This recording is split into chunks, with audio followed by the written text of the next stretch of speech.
Silakan, Pak. Ya, silakan langsung.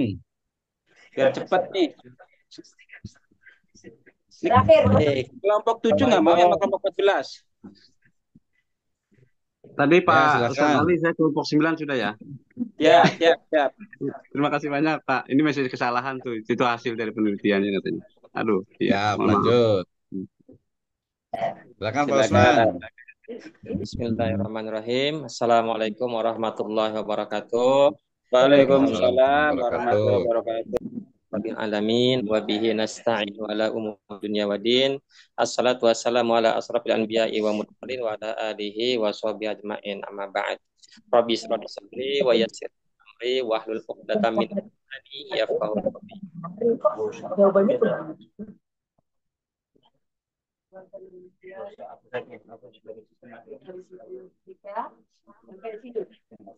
Ya, silakan lanjut. Menarik nih, saya suka nih. Kebetulan disertai saya pakai metode ini. Silakan. Alhamdulillah ya, meskipun tertatih-tatih kami selesaikan makalah ini. Sebelumnya semoga Allah senantiasa memuliakan eh, Bapak Dr. Misno dan memberikan keberkahan atas segala ilmunya dan ridho mengajarkan kepada kita atas segala ilmu yang diajarkan oleh Bapak Dokter. Nah, kami dari kelompok 11 akan sedikit mengutip tentang etnografi. Kami terdiri dari 4 orang, saya sendiri, Usman Sirajuddin, Nurlaila Afriyanti, Ibu Sri Rahmawati, dan Usman. Ya. Bentar, Baik. kita harus dirubah lagi. Beda, beda. Ya, ini Adi suruh pakai yang Adalah salah satu metode penelitian kualitatif yang memiliki karakteristik dan prinsip-prinsip dasar yang sama. Akan tetapi, metode etnografi lebih terfokus pada studi kelompok atau budaya tertentu dalam konteks yang mendalam dan holistik. Metode etnografi sangat penting untuk dipahami dan digunakan oleh para peneliti, mahasiswa, dan praktisi karena etnografi untuk menggali pemahaman yang lebih mendalam, yaitu dengan melakukan observasi secara langsung, berinteraksi dengan anggota kelompok, dan berpartisipasi dalam kegiatan kelompok tersebut. Dan metode etnografi bersifat holistik, artinya peneliti melihat fenomena sosial dalam konteks yang lebih luas dan saling terhubung antara individu, kelompok, dan lingkungan sosial yang ada. Nah, dalam bidang ilmu pendidikan agama Islam, pendekatan ini memberikan wawasan yang mendalam tentang bagaimana nilai-nilai agama dipraktekkan dalam kehidupan sehari-hari, baik di lingkungan keluarga, di sekolah, maupun di masyarakat luas. Metode etnografi memungkinkan peneliti untuk melakukan observasi langsung dan terlibat dalam kehidupan sosial yang diteliti, sehingga data yang diperoleh lebih kontekstual, otentik, dan relevan. Dengan demikian, pemahaman yang mendalam tentang etnografi sangat penting untuk ditanamkan dalam bidang ilmu pendidikan agama Islam. Hal ini tidak hanya memperkaya wawasan akademik, tapi juga membantu dalam merancang strategi pendidikan yang lebih efektif dan relevan dalam kondisi sosial dan budaya masyarakat tempat pendidikan dilaksanakan. Oleh karena itu, penting bagi para peneliti, pendidik, dan praktisi pendidikan untuk menguasai metode etnografi sebagai alat untuk memahami lebih dalam dinamika pengajaran dan pembelajaran agama Islam yang berlangsung di lapangan. Dan untuk selanjutnya, silahkan kepada Bu Sri. Ibu Sri sudah on? Bu Sri Rahmawati. Iya Pak, yang sejarah ya Pak? Pembahasan. Bentar, Pengertian etnografi. bentar Pak, saya lagi cari dulu. Pembahasan ya Pak? Pengertian etnografi, ya pembahasan. Ya baik, pengertian etnografi. Budaya dan kebudayaan manusia akan terus berkembang sesuai dengan dinamika kemanusiaan itu sendiri. Maka hal inilah yang menjadikan budaya dan kebudayaan selalu kaya untuk diamati. Karena hal tersebut akan selalu berubah bergantung pada konteks, ruang, dan waktu. Pengamatan ini melahirkan suatu cabang kajian yang dikenal dengan etnografi. Berdasarkan makna bahasa, kata etnografi berasal dari dua kata bahasa Latin, yaitu ethnos artinya bangsa dan grafi atau graven artinya lukisan. Gambaran atau uraian. Jadi secara etimologi, etnografi adalah gambaran suatu suku bangsa yang berkaitan erat dengan kebudayaan atau dapat dikatakan etnografi adalah uraian atau gambaran tentang bangsa-bangsa di suatu tempat dan di suatu waktu. Beberapa ahli mengemukakan pengertian tentang penelitian etnografi, salah satunya adalah Mzir, yang menyatakan etnografi adalah suatu bentuk penelitian yang berfokus pada makna sosiologi melalui observasi lapangan tertutup dari fenomena sosial-kultural. Sementara Haris dalam W. Jones menjelaskan bahwa penelitian etnografi merupakan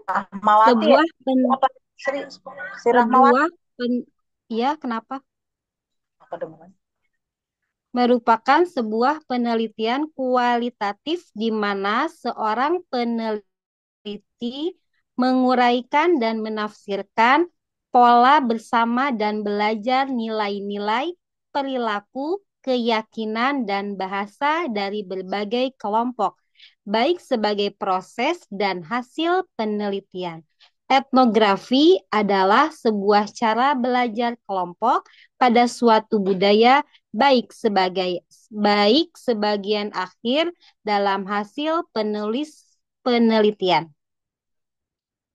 Secara harfiah, penelitian etnografi berarti gambaran sebuah masyarakat yang berarti etnografi adalah gambaran umum suatu budaya atau kebiasaan, keyakinan, dan perilaku yang berdasarkan atas informasi yang telah dikumpulkan melalui penelitian lapangan.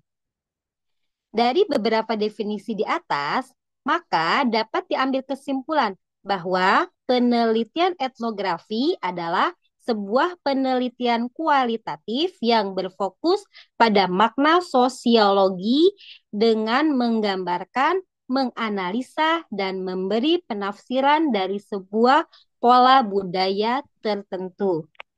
Baik, Bagaimana Pak kasih, Usman? Dilanjutkan oleh Sama-sama. Bu Nurlain. Silahkan Bu Nurlain.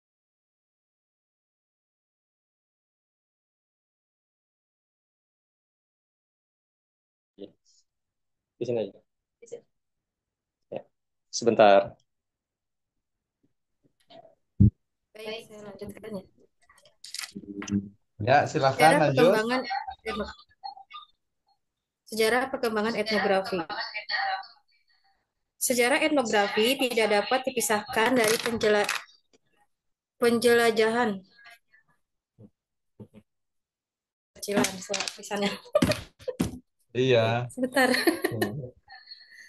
Sejarah etnografi tidak dapat dipisahkan dari penjelajahan yang dilakukan oleh bangsa Eropa Barat ke berbagai benua Afrika, Asia, dan Amerika. Sejak akhir abad ke-15 dan permulaan abad ke-16. Sejak saat itu mereka mulai mengumpulkan catatan kisah-kisah perjalanan tentang suku-suku bangsa tersebut dan semacamnya yang merupakan tulisan para musafir, pelaut, pendeta, penerjemah kitab Injil, dan pegawai pemerintah jajahan.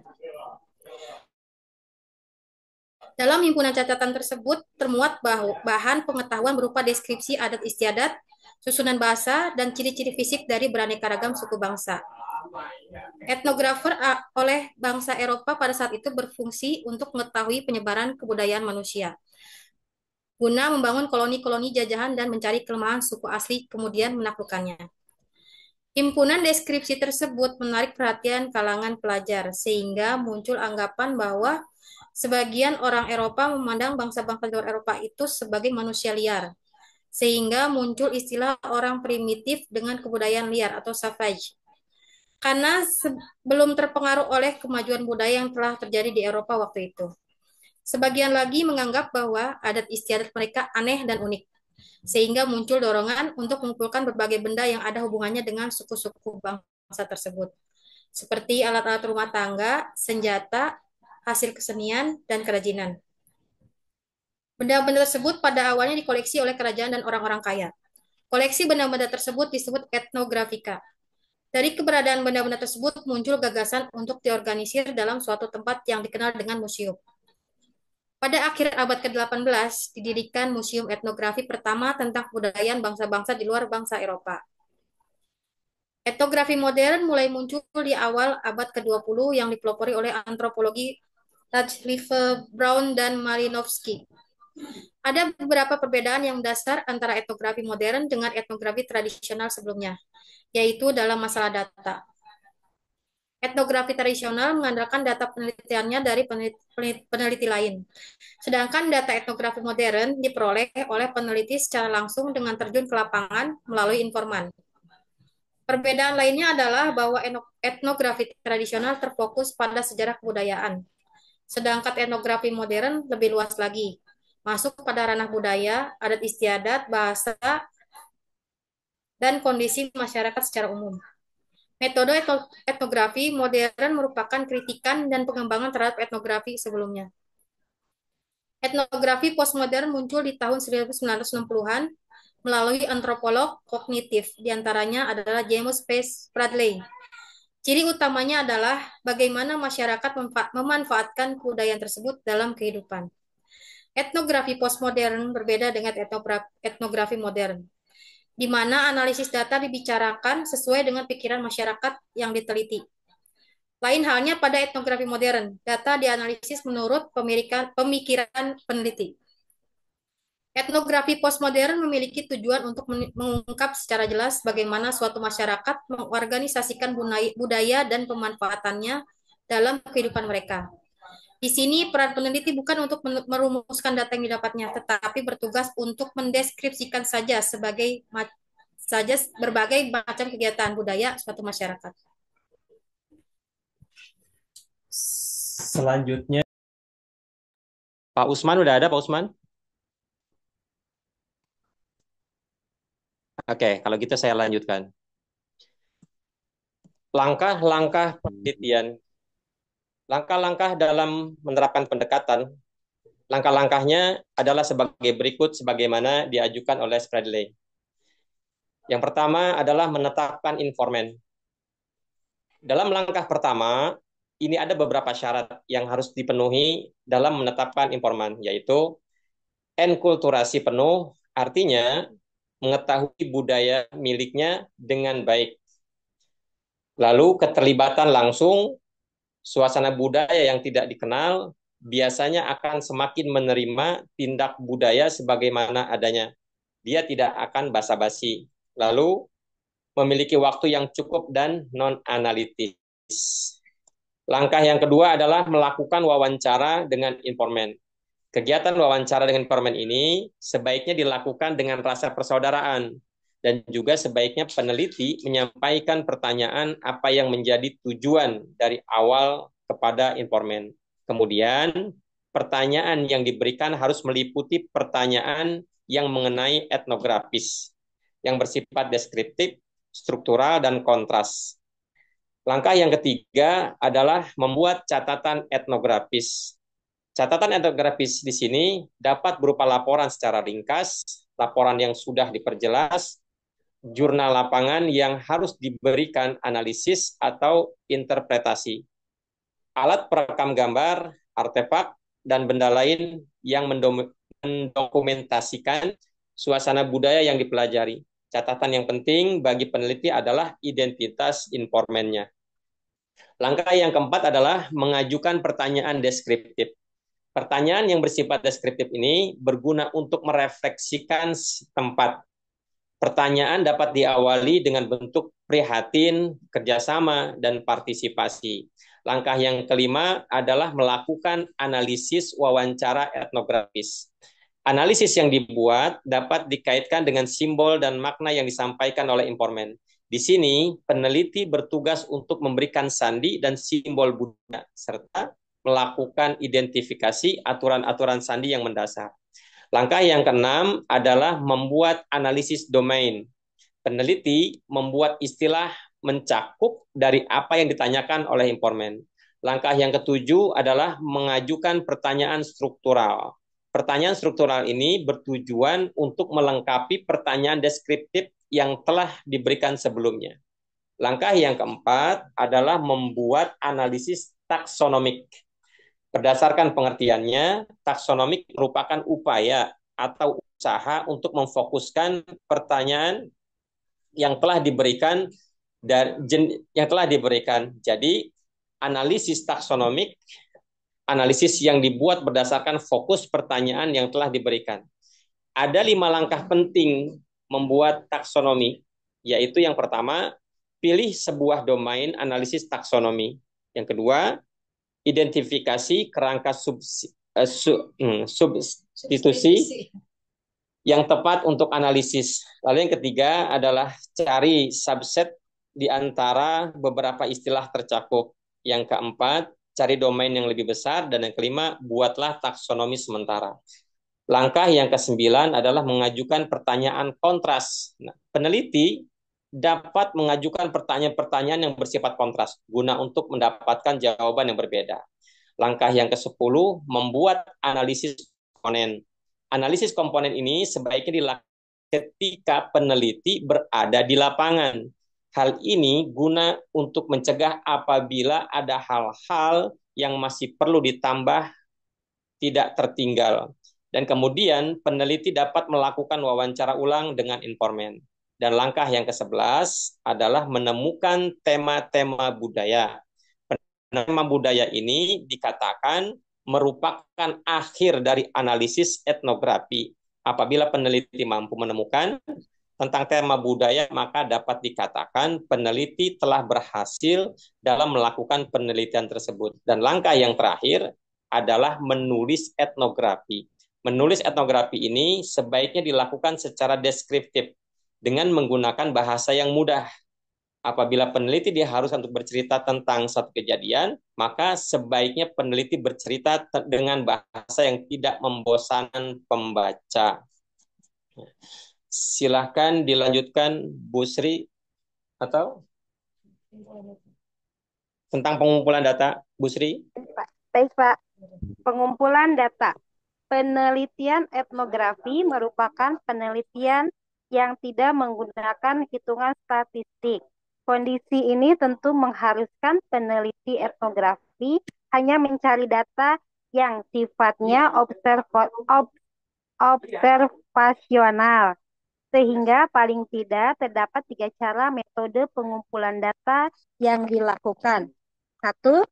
Observasi, pengamatan, partisipasi unik karena menggabungkan peneliti partisipasi dalam kehidupan orang-orang yang diteliti dengan tetap menjaga jarak profesional.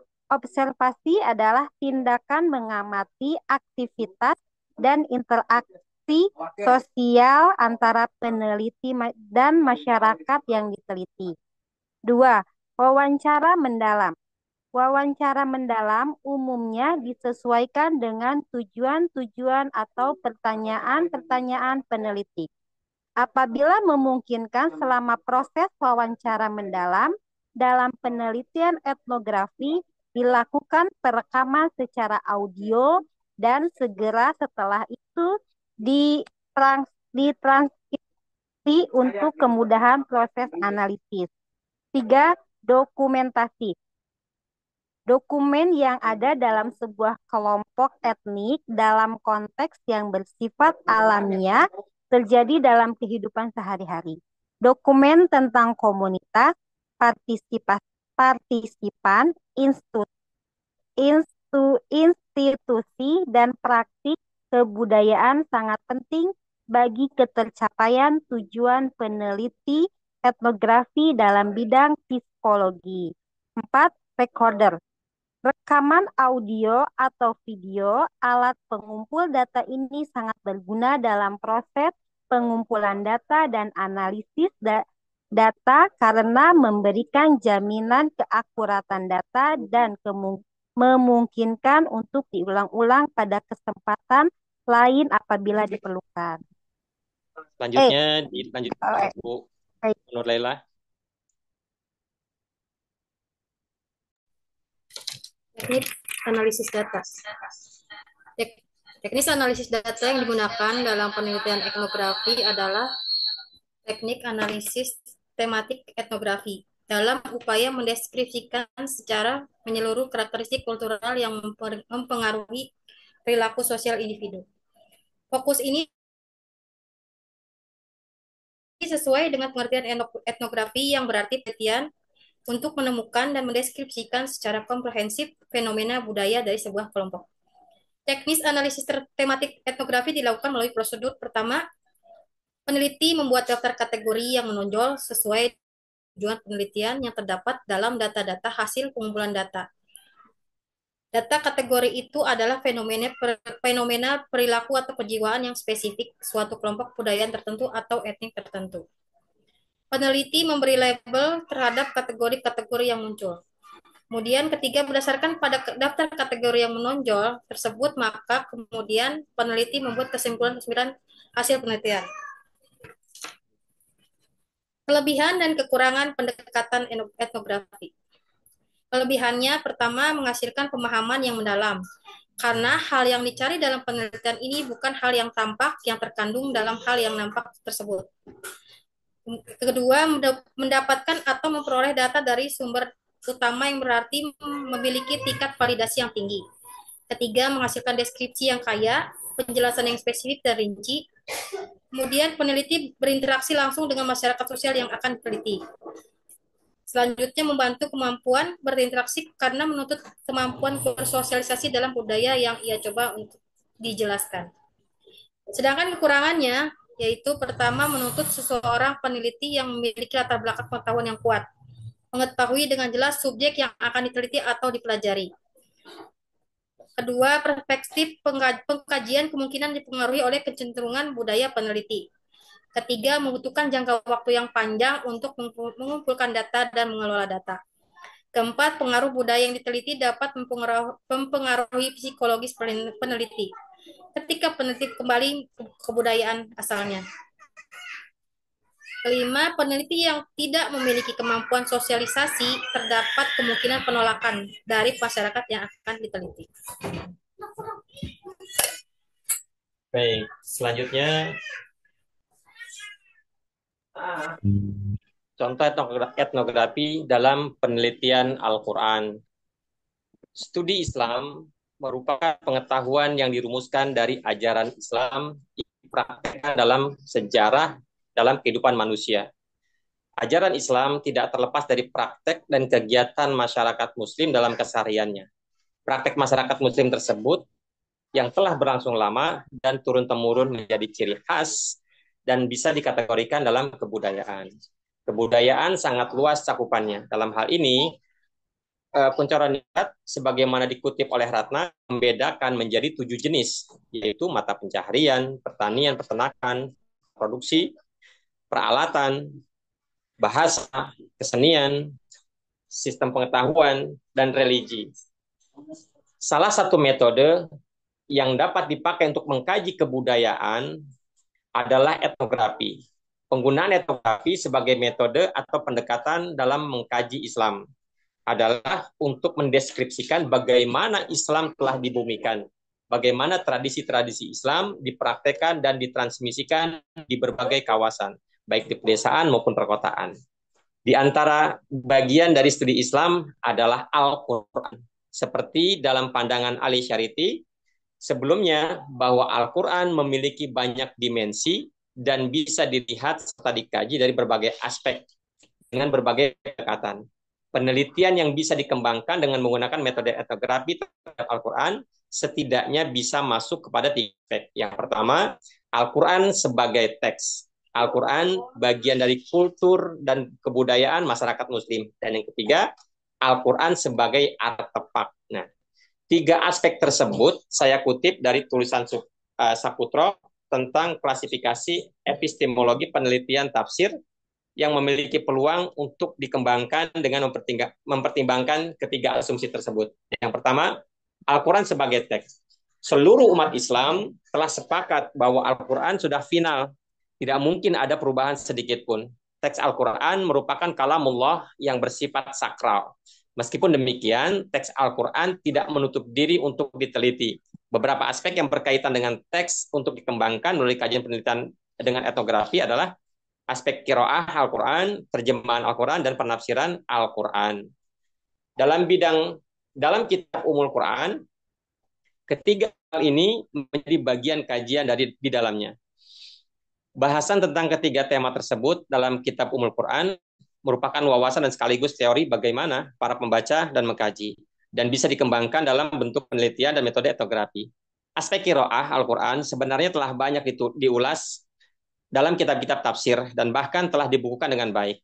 Kita tidak asing lagi dengan sebutan qiraah sab'ah sampai qiraah arba'at asyar. Etnografi dalam penelitian qiraah Al-Quran tidak terfokus kepada teks Al-Quran secara langsung.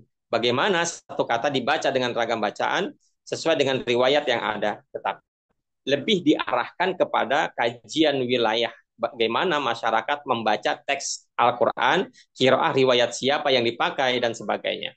Penelitian ranah ini termasuk ke dalam isu kontemporer yang sudah dikembangkan. Misal, pernah ada kajian tentang pembacaan Al-Quran dalam tradisi Kufah, pembacaan Al-Quran model Afrika, dan sebagainya. Studi Al-Quran yang bisa dikembangkan dengan metode etnografi. Yang kedua adalah terjemahan Al-Quran ke dalam bahasa-bahasa asing. Keluar dari pro dan kontra penggunaan istilah terjemahan Al-Quran adalah istilah yang berdiri sendiri atau sama dengan tafsir. Dalam tulisan ini tetap memakai istilah terjemah untuk lebih mudah dan menggunakan istilah tafsir. Nah. Lalu Al-Quran sebagai artefak.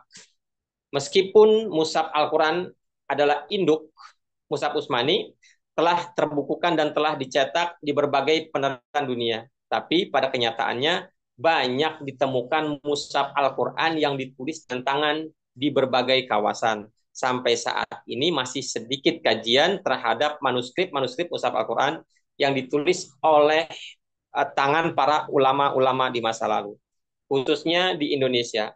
Hal ini sangat memungkinkan diteliti dengan pendekatan etnografi karena mushaf Al-Quran diposisikan sebagai artefak yang merupakan bagian dari kebudayaan. Sebagai kesimpulan, etnografi merupakan kajian dan penelitian yang mendalam tentang sekelompok masyarakat dengan maksud untuk mendeskripsikan karakteristik kultural lebih mendalam secara sistematis dalam ruang dan waktu mereka sendiri. Dalam prakteknya, peneliti etnografi tidak bisa dipisahkan dengan objek penelitiannya. Ia ikut berpartisipasi dalam praktek sosial masyarakat yang diteliti. Dalam pandangan banyak pakar penelitian, etnografi memberikan banyak disukai dan banyak manfaatnya. Di antara manfaat yang signifikan yang bisa diperoleh etnografer adalah bisa memahami manusia sekaligus kebutuhan-kebutuhannya.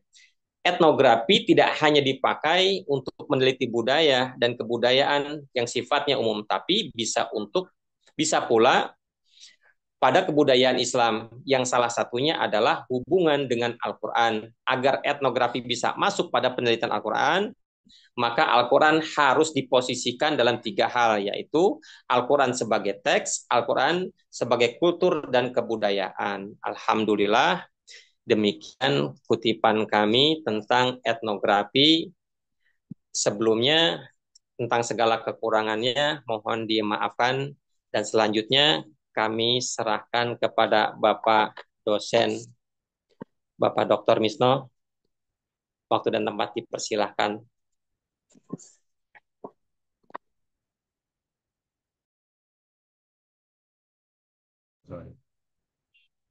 Baik, terima kasih Pak Usman Sirajuddin dan yang lainnya. Luar biasa nih. Saya sebenarnya tertarik banget nih tentang etnografi, ya. Tadi contohnya agak lebih apa lebih yang lebih membumi nih, misalnya nih. Bisa nggak pertanyaannya itu nanti misalnya pertama itu contoh penelitian menggunakan etnografi ya di sekolah sekarang ini. Bisa nggak kira-kira?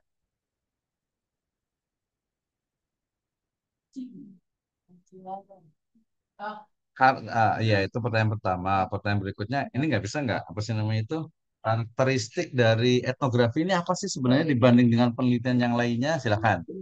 Itu aja penting biar tahu etnografi itu apa. Coba karakteristik utama dari penelitian etnografi. Silakan.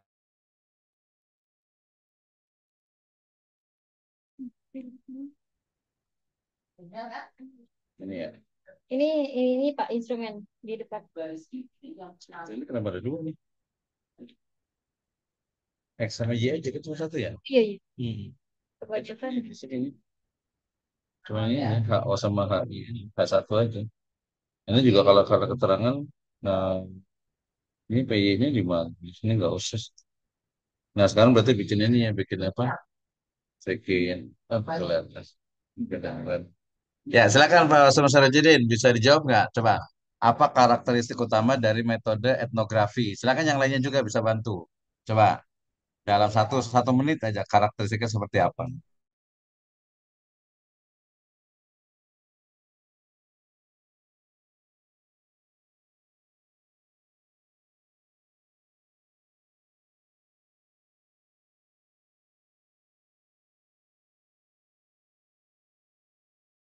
Ya. Masih di mute Pak Saman. Ya Allah. Ya, karakteristik utama dari penelitian etnografi ini adalah yang pertama itu pendekatannya secara holistik. Jadi etnografi itu berfokus pada pemahaman yang menyeluruh dan mendalam mengenai satu komunitas atau kelompok. Nah, peneliti ini juga tidak hanya mempelajari aspek tertentu, tapi mencoba untuk menggambarkan kehidupan sosial secara keseluruhan, termasuk norma-norma, nilai-nilai, ritual, interaksi, struktur sosial. Nah, dalam penelitian etnografi ini tidak ada aspek yang dianggap terpisah dari lain, semuanya saling berhubungan. Salah satunya itu, Seth.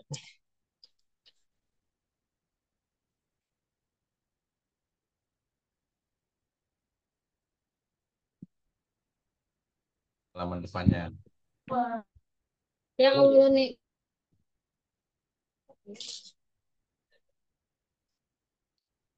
Dia karakteristik yang keduanya juga etnografi itu fokus pada konteks sosial dan budaya.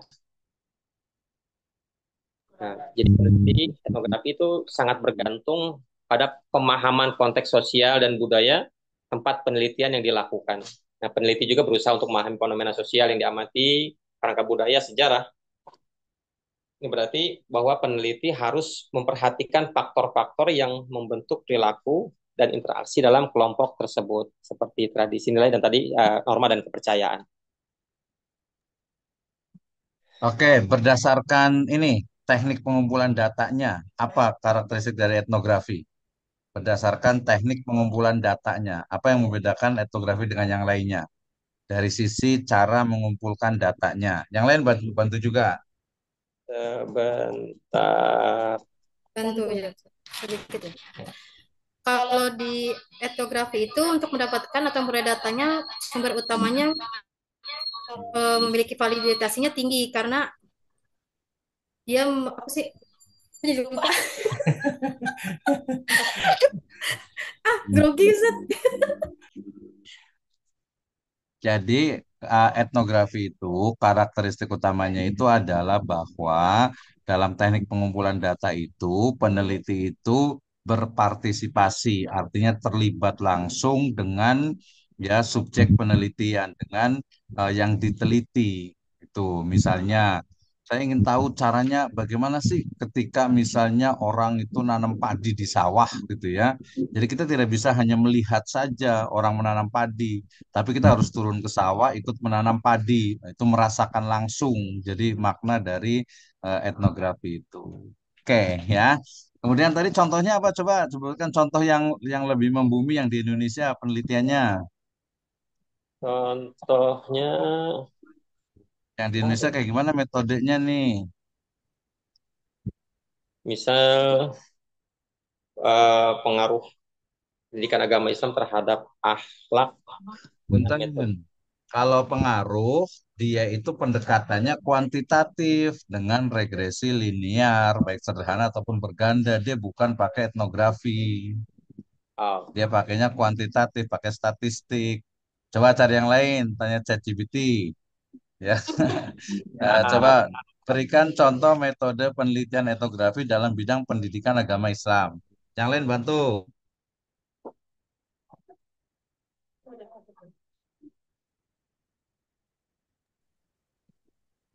Mungkin ada tuh Pak dosen, ada tentang ini nih apa tentang etnologi itu biasanya tuh tentang tentang apa ya itu ya yang di ini tentang Buddha Hindu atau tentang Islam Muhammadiyah dengan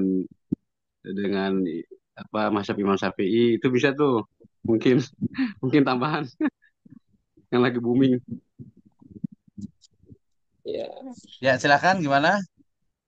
Kalau ini saya metode etnografi untuk pengembangan penelitian Al-Quran, Judulnya apa judulnya?